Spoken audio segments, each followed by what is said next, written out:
Hello everyone, welcome back to my channel. Kembali lagi bersama Priscil.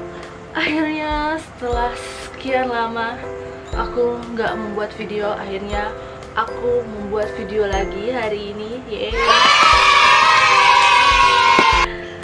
Sebenarnya agak-agak canggung ya, karena aku harus ngobrol lagi di depan kamera setelah 2 bulan kemarin aku leye-leye. Jadi video ini aku khususkan buat kalian yang belum pernah tapi pengen banget traveling ke luar negeri. Mau tahu gimana caranya? Buat pergi ke luar negeri, jangankan ke luar negeri ya, keluar kota juga kita membutuhkan budget atau sejumlah uang agar kita bisa beli tiket pesawat atau kereta atau apa gitu, mungkin hotel dan lain-lain. Jadi intinya di sini kita membutuhkan budget untuk bepergian.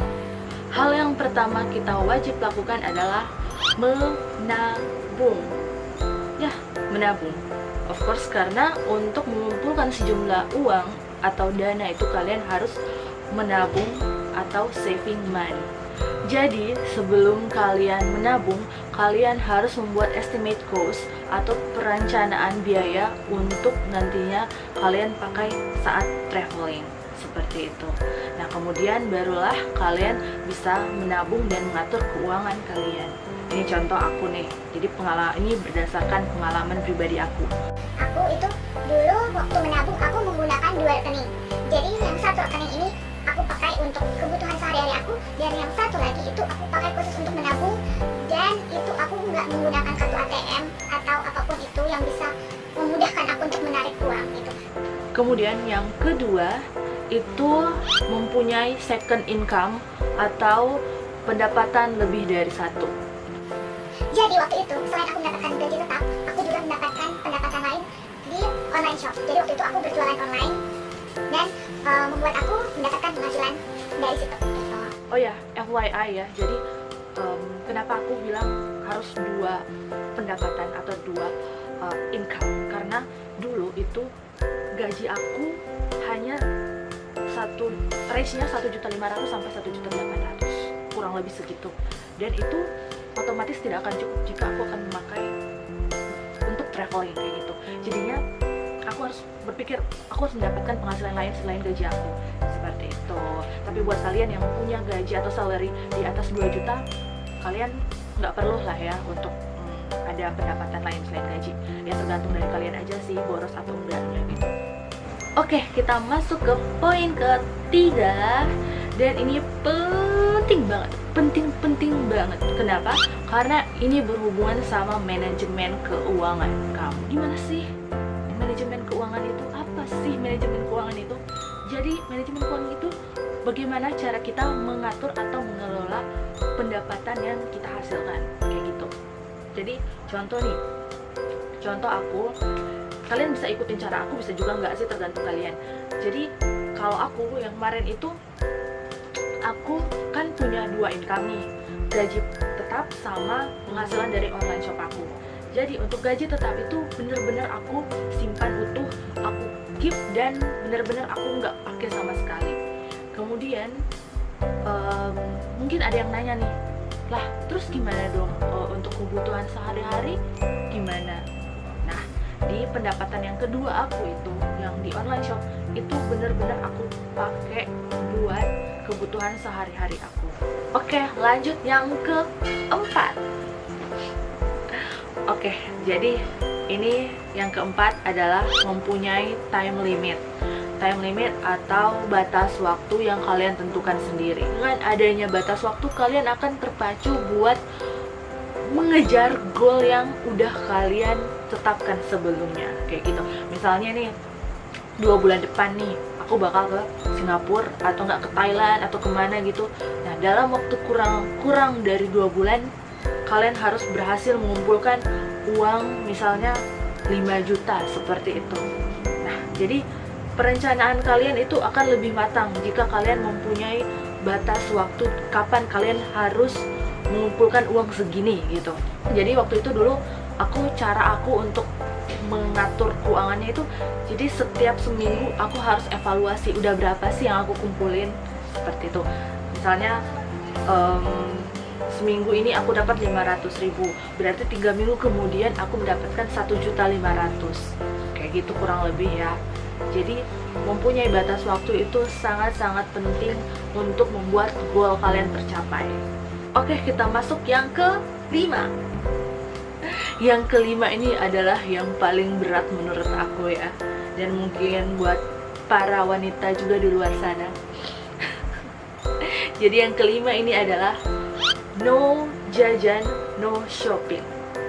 Jadi ya, seperti yang aku udah bilang di poin-poin sebelumnya, misalnya kamu punya batas waktu sekitar 3 bulan misalnya sebelum kamu berangkat. Dalam 3 bulan itu kamu gak boleh jajan, gak boleh shopping. Kenapa? Biar uang kalian cepat terkumpulnya. Iya kan, bener kan ya? Kayak misalnya nih, kalian hobi beli skincare, kalian hobi ngemil, ya dalam 3 bulan itu kalian gak boleh beli skincare, gak boleh ngemil gitu. Kalaupun ngemil, beli cemilan atau beli skincare kayak gitu, itu usahakan itu tidak mengganggu tabungan kalian gitu. Jadi di video kali ini juga aku akan membagikan tips buat kalian yang pengen traveling ke luar negeri gitu. Jadi untuk traveling ke luar negeri kalian membutuhkan perencanaan yang matang dan bertahap. Dan itu nggak akan bisa terjadi secara kilat atau mepet gitu. Jadi kayak tadi aku udah sebutin tadi ya, jadi aku prepare untuk ke Korea itu aja setahun.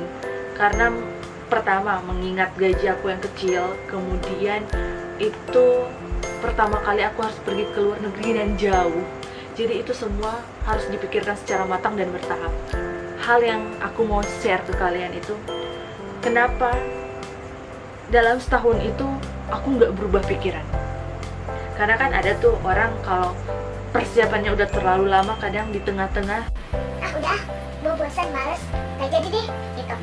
Atau enggak, ya buat keperluan lain aja deh, misalnya aku mau beli, jadinya aku beli motor aja deh gitu misalnya. hal yang aku lakukan adalah pertama, booking tiket pesawat terlebih dahulu. Jadi kalian booking tiket pesawat aja dulu, jangan dulu deh yang lainnya gitu. Jangan langsung seabrek gitu kalian lakukan, jangan. Jadi pertama yang kalian lakukan adalah membooking tiket pesawat. Waktu itu aku beli tiket pesawatnya pun belum PP waktu itu, baru tiket perginya doang aku beli. Aku beli tiket perginya dulu, baru bulan depannya aku beli tiket pulangnya. Kurang lebih kayak gitu. Kemudian berapa minggu lagi, misalnya seminggu lagi misalnya, baru aku booking hotel kayak gitu. Dan anyway, aku booking hotel itu menggunakan aplikasi yang tidak harus langsung dibayar saat itu juga, tapi bisa dibayarkan saat kalian tiba di hotel itu gitu. Dan jangan lupa juga kalian buat itinerary jauh-jauh hari. Kenapa?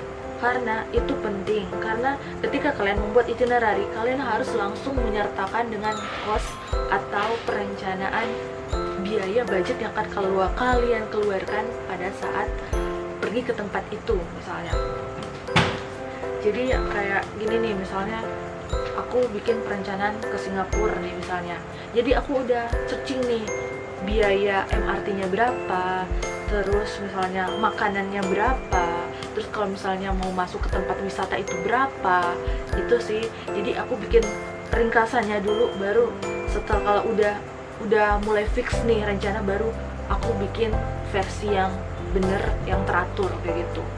Itu sih, memang itinerary jauh-jauh hari itu sangat-sangat penting karena itu berhubungan sama pembiayaan kalian selama di sana. Tuh. Oh ya, sebelum kalian membuat perencanaan, membuat ini, membuat itu, yang paling penting adalah membuat paspor ya. Gitu. Kalian bisa searching di internet gimana cara membuat paspor. Yang pasti kuncinya adalah kalian membuat paspor dulu sebelum kalian membuat perencanaan akan pergi ke negara mana gitu. Nah, kemudian jangan lupa kalian harus sering-sering masuk ke forum diskusi buat traveler atau traveling gitu.